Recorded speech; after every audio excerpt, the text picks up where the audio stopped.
आज मराठा समाज की सभी मांगे सरकार द्वारा मान्य की गई और इसी को लेकर अब राष्ट्रीय ओबीसी महासंघ, आदिवासी विकास परिषद तथा आदिवासी संघर्ष कृति समिति द्वारा बैठक का आयोजन किया गया था।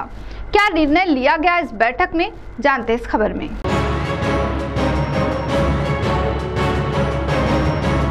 राष्ट्रीय ओबीसी महासंघ, आदिवासी विकास परिषद, आदिवासी संघर्ष कृति समिति, सभी जमाती व संगठन संलग्नित बहुजन समता पर्व तथा सभी SC, ST, OBC, VJNT और SBC ये सभी संगठनों के पदाधिकारियों की एक बैठक धनोजय सभागृह में ली गई और इस बैठक में 7 फरवरी को जिलाधिकारी कार्यालय पर भव्य मोर्चा निकालने का निर्णय लिया गया।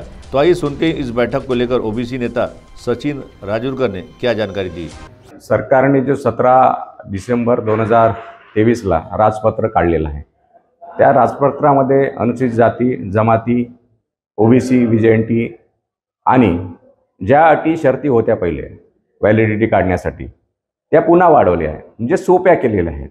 सोप्या केल्यामुळे कोणती जात कोणत्याही याच्यामध्ये घुसू शकते, म्हणून हे राजपत्र रद्द करावं आणि त्याचबरोबर जातनिहाय जनगणना ओबीसीची असो, अनुसूचित जमातीची असो, अनुसूचित जातीची असो आणि इतर समाजाची सुद्धा जातनिहाय जनगणना करण्यात यावी, यासाठी हा 7 तारखेचा मोर्चा आम्ही आयोजित केलेला आहे।